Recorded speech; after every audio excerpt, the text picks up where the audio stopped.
Welcome to Long Live Alternative Parties podcast. Today, friends, we have another exciting guest on our podcast, like we tend to. Her name is Ms. Young, and she's with one of our favorite alternative parties, and she's running for a particular office, so she's going to tell us all about that. So welcome to the podcast, Ms. Young. Thank you for having me, Andrew. My name is Ngone Niang, and I'm the Green Party candidate for Minnesota State Senate in District 39. I'm a Senegalese American, also a mother of two, recent graduate of Arizona State University with a bachelor's degree in political science. Professionally, my background is in workforce development, training, nonprofit leadership, and also community engagement. So I've worked with immigrant families, people with disabilities, the youth, the underserved communities, just helping organizations build stronger programs and to better connect with the people that they serve. Excellent. That sounds like you have a good background for political office. Absolutely. I think the main thing is politics shouldn't just happen to people. It should happen with people. That's a good distinction. Outside of politics. I'm sorry. Yeah. Outside of politics? So I was just going to say, outside of politics, I also do community engagement consulting. I've created something called the Community Connection Project, which is like a interactive model that combines like surveys, community conversation, and storytelling to help organizations understand like not just the numbers, but the people behind them. So it's amazing that, you know, we have the opportunity to not only engage with our community members in this position, being running for a campaign like the Minnesota State Senate, but also having an opportunity to see and engage with the people, because that is the core. And being an alternative Green Party member, grassroots democracy is what we stand for. Sure, that's great. So how old are your children? I have two sons. One is 6 years old, and the other is an infant. He's 10 months. Okay, wow. That's awesome that you're doing all this with your two children. So please tell us what led you to the Green Party in particular. You know, people often ask me why I chose the Green Party. For me, it wasn't about finding a party first. It was about finding a political home that matched my values. For years, I watched our two-party system promise change while many of the same problems, persisted. Housing became less affordable. Corporate influence grew. Wealth inequality widened, and too many communities were just feeling completely ignored, including myself. So when I learned more about the Green Party, I found a platform centered on grassroots democracy, ecological sustainability, social justice, very important, and then community-based economics. So as an eco-socialist, I believe our economy should work for people, like not the other way around. So I believe democracy should be something that we can practice every day, not just every 4 years or every election cycle. Sure. People like Dr. Butch Ware helped put language to ideas that I had already been thinking. So he's definitely someone who kind of gave me more access to understanding the platform of the Green Party. So that's kind of really how I got here. Great. So can you please tell us, you said you're ready for state senate, and please tell us more about the district, the area that you're representing. Absolutely. I'm running for state senate in District 39. So District 39 is one of the most diverse districts in Minnesota. It includes Columbia Heights, Fridley, Hilltop, New Brighton, Spring Lake Park, and St. Anthony. It's home to longtime residents, many immigrants. We got young families, a great deal of seniors. We have renters, mostly homeowners, just workers and students. It's very, very diverse, and I think that's one of the strengths. No matter where people come from, I hear some of the same concerns at the doors when I was doing door knocking during battle access. Housing affordability. The homeowners were saying that property tax is just a muck for them, and a lot of the seniors mentioned to me they're on fixed incomes and constantly with varying property tax, it really puts a strain on them. And as a renter myself, many of the renters are seeing I would describe it as middle class or middle income apartments are kind of not there. We either have the luxury apartments, and then, we need to expand that so that people can actually afford to live in these neighborhoods. We do have a sense of food insecurity. During Metro Surge, it really showed itself. But one thing that I am working on in the communities for food insecurity is, trying to expand our options with local farmers so that, we can get those fresh goods straight to the people who need them. There's many grants and many opportunities to, fulfill that ecosystem of taking care of our farmers and taking care of our people and cutting out the big corporations that don't serve anyone but themselves. So another thing that I heard a lot in the community was public safety. Okay. People looking for good paying jobs. And then also a big, big thing is government accountability, because there's so much, as many of the people in the country know, there's a lot going on in Minnesota for the past 6 months or so, and even longer than that. There's a lot of controversy on fraud. There's a lot of controversy on who is right and who is wrong, and also the federal government. So there's a sense of accountability that is needed. So what I like to think of is people kind of want leaders who listen, who are present in the community, the ones that they can see, and who are willing to challenge the status quo if it's not working. Great. So I used to live in that area, so I know where Columbia Heights is.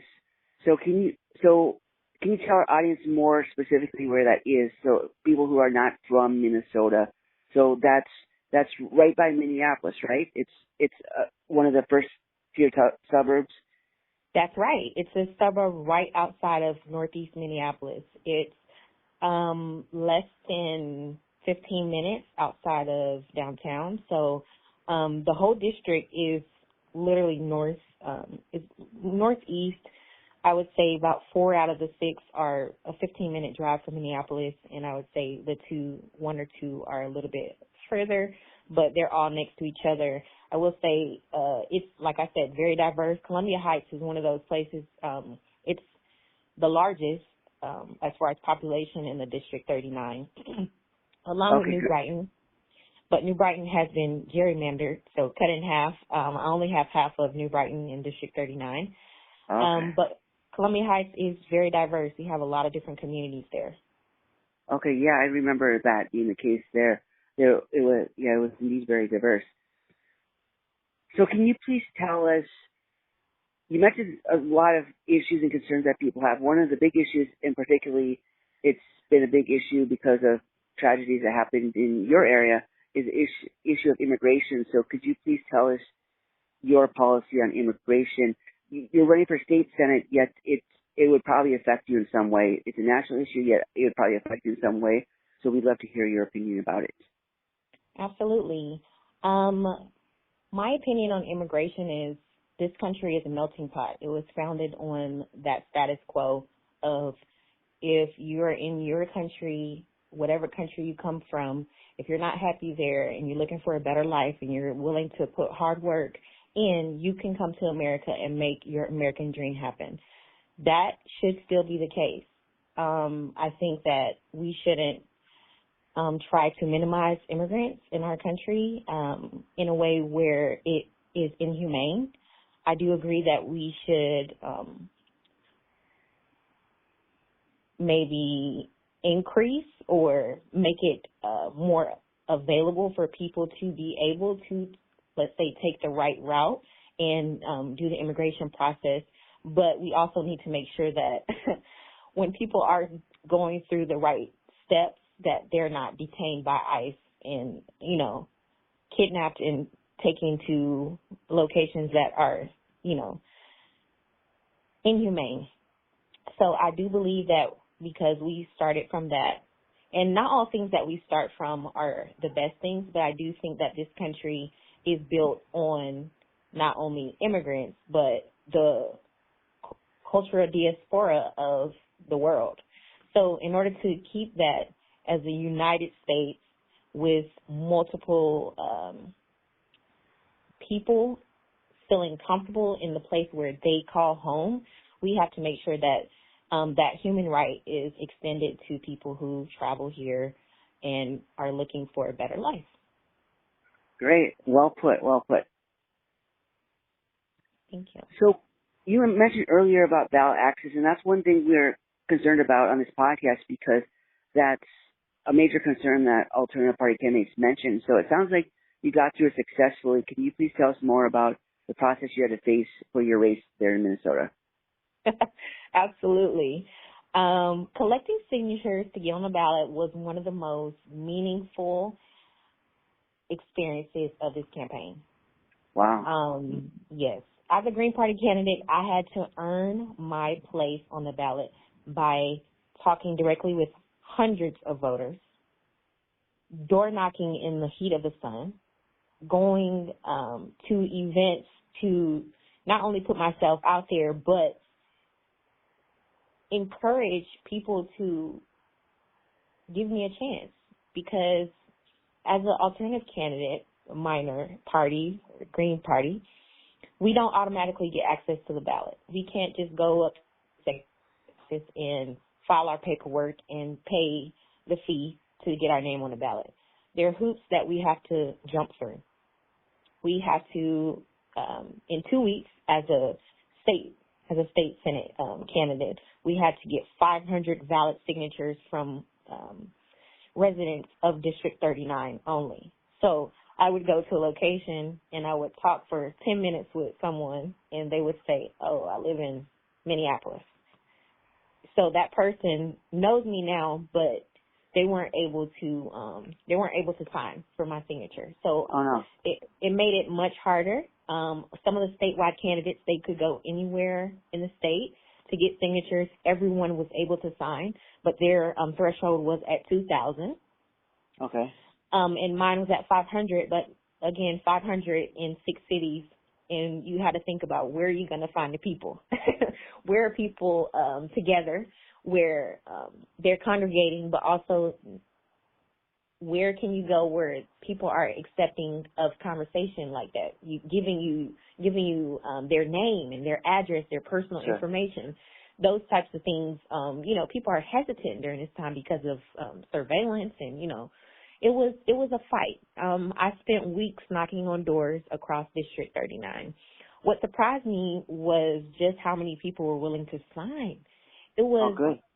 Yes, it was it was shocking I would knock on a door of someone who typically votes Republican. I would tell them, right now we have an incumbent. At that time during ballot access, there was no Republican candidate. It was the incumbent Democrat and myself who had declared. So, speaking with people, like, for example, who typically vote Republican, everyone loves or has a certain love for their party, but there is a difference between having love for a party and voting your conscience and voting for the values and what you want to see in the community. So I had Republicans signing. I didn't have many Democrats, which was okay, but they were open to having conversations and open to the idea that maybe two major party system doesn't work, because a lot of the things that they want, they're not seeing from their party. So it was it was surprising that a lot of people definitely did sign. I had well over 500 signatures. I turned in 86 sheets, and each sheet had 10 signatures. So some of them were invalid. You know, the Secretary of State, once you turn them in, they take their time and go one by one to validate each signature and apartment number, everything down to the nitty gritty. So also, several residents recognized me from the community events I attended, civic meetings and conversations we had, months before ballot access. So it was great to knock on a door and someone say, "Hey, I know you.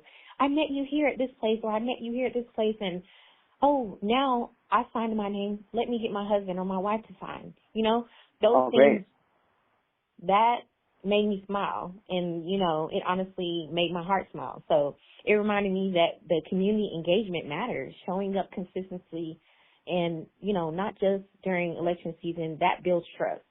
So I would say the collecting signatures became much more than ballot access. It became a reminder for me that democracy is built through relationships, one conversation at a time. Awesome. I'm glad you have a positive attitude about the ballot access process. Absolutely. Thank you. So you mentioned knocking on doors as a major way that you've been getting across to the voters. Is there any other way that you're reaching voters? Yes, I would say because this is a grassroots campaign. I'm having conversation with people and telling them to go have conversations with others. So word of mouth, whether I would like to see you face to face and have a conversation with, potentially all my constituents. But in a grassroots campaign, if I talk to you and I tell you everything that's going on and you agree and we have conversation, I listen to you and you listen to me, we exchange ideas, you take that conversation to your next community group and you have conversations with them, that's what builds community. So that is what my focus is as far as a secondary, organization for my campaign. I don't have the funds to have ads, and I don't have a large team where we're able to, strategize so many different things to make us more popular. But we do have resilience. Great. So in your local Green Party there, what other candidates are running for office? Absolutely. So we actually have a full ballot. So all the Green Party candidates that were that were chosen at our meeting or endorsed, they all made the ballot. So that was a huge success for Green Party Minnesota. Our first candidate from the top, we'll say our governor and lieutenant governor, that's Stephen Young and Jane Kirby. They turned in over 3,000 or 4,000 signatures, and the threshold was 2,000. They made it on the ballot, so we're happy about that. We also have another statewide candidate, and he's running for Secretary of State. His name is Seth, and he also turned in 2,000. We had to, really get in the crunch time on his 2,000 because the day before we were about 500 short. So the whole party doing what we do best, we got out together and we made it happen. We turned those in, and it was a success for him as well. And we're just happy because, we're showing the community and showing Minnesota and also the country that Green Party is here and we are organized and we're willing to put in the work. And, the Green Party is an international thing. You've seen in other countries, the Green Party is growing all over. So we just appreciate being a part of that movement. Great. So the election is in November of 2026, right? That's right. And we're doing this recording in July. So you got about 4 months left. That's right. So are you doing anything differently towards the end of the term, or is it consistent strategy throughout the whole thing?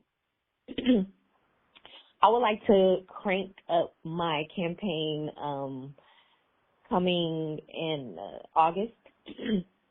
I'm looking to host more events because right now, again, when you're running a campaign, hosting events to start with is not always the best option because if people don't know who you are or what you stand for, your event may not have success because people don't know what's going on.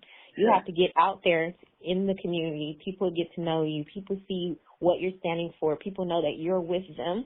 So when you have an event like a town hall or a fundraiser, people will show up. So the first stage is definitely getting my name out there, getting my face and my priorities on the stage of District 39. And then, again, once the second segment kind of cranks up, I'm looking to host more events and do fundraisers so that, we're able to gain these funds. Also, when we have these events, we could have T-shirts and more signs and, all those things contribute to an aesthetic, which when you post those online, people become more interested. So, yes, I'm definitely looking to crank up things and really take this campaign to the top. Great. This is a question I usually ask at the start, yet I'm thinking about it now, so if you don't mind answering it now, I'd appreciate it. Mm-hmm. So, of all the offices, what made you choose state senate?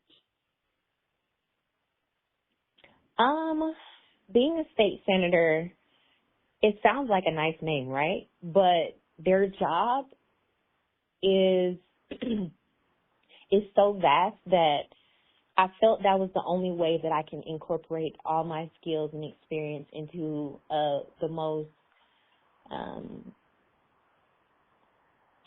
don't want to say, I feel like I could be my best self in this position because what do senators do?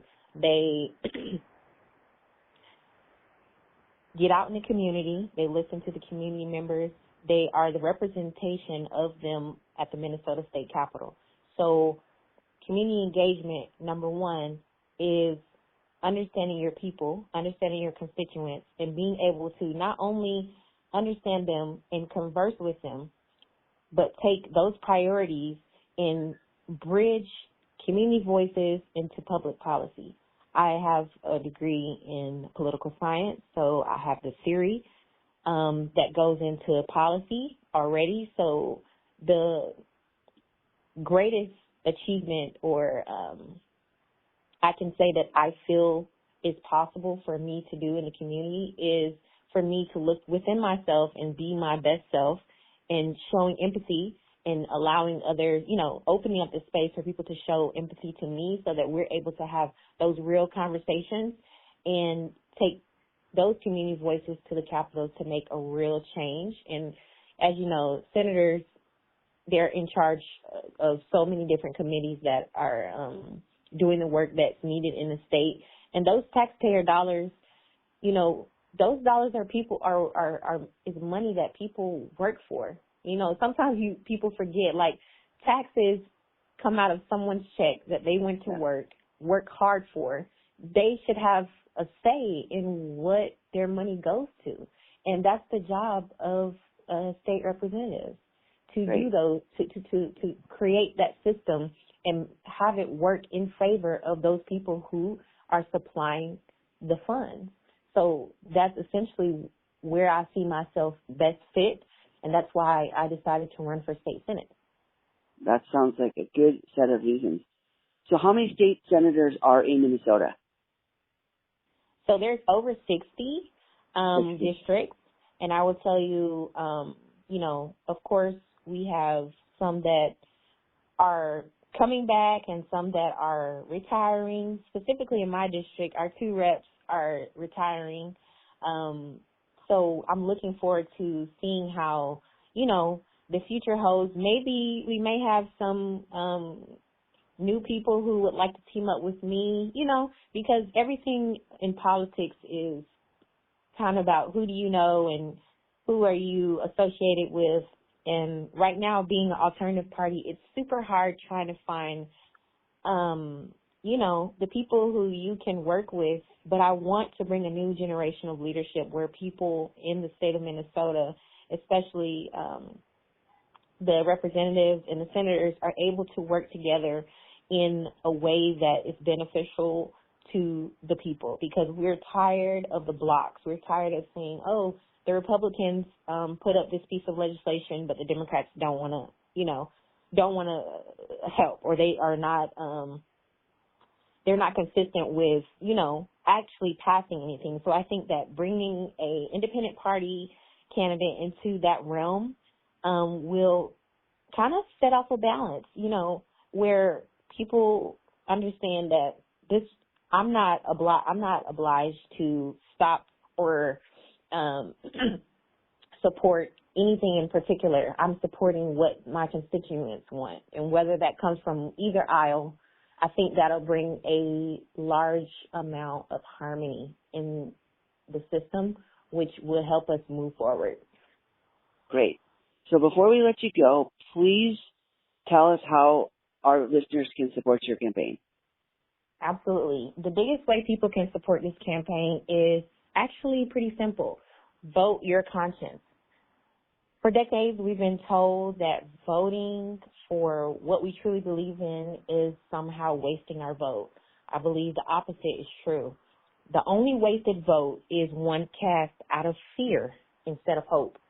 If you believe in affordable housing, universal health care, quality public education, or environmental justice, workers' rights, or even reducing the influence of corporate money in politics, then I encourage you to vote for the candidate who genuinely reflects those values. One thing that makes this race unique is you have a chance to vote green, you have a chance to vote blue, you have a chance to vote red. But instead of looking at the colors, vote for the priorities. What do you see? What have you saw in the past from from these candidates, including myself? So, ask the questions. If there's something that you need to know, then I would say you have to stand up.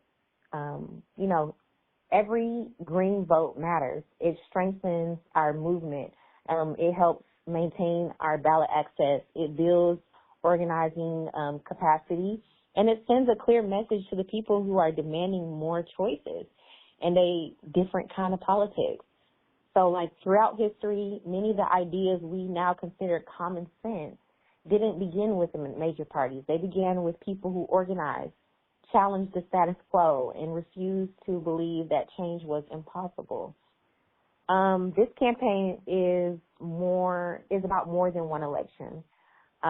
It's about building a democracy where communities, not corporations, are able to shape the policy. Where ordinary people have real political power, and where our government reflects the values of the people that it serves. So, for me, whether you volunteer, you donate, or door knock, or have conversations with your neighbors, or you're able to simply cast your vote, every action matters. So on Election Day, I hope you will vote your conscience. Great. We thank you for coming on the podcast today in the middle of your busy day, so we appreciate you sharing your message with our audience. Thank you. I appreciate it. It's a great podcast. I appreciate the invitation and long live alternative parties. Long live alternative parties. Have a great campaign and everything else. May it go well in your life. You too, Andrew. Bye-bye. Bye.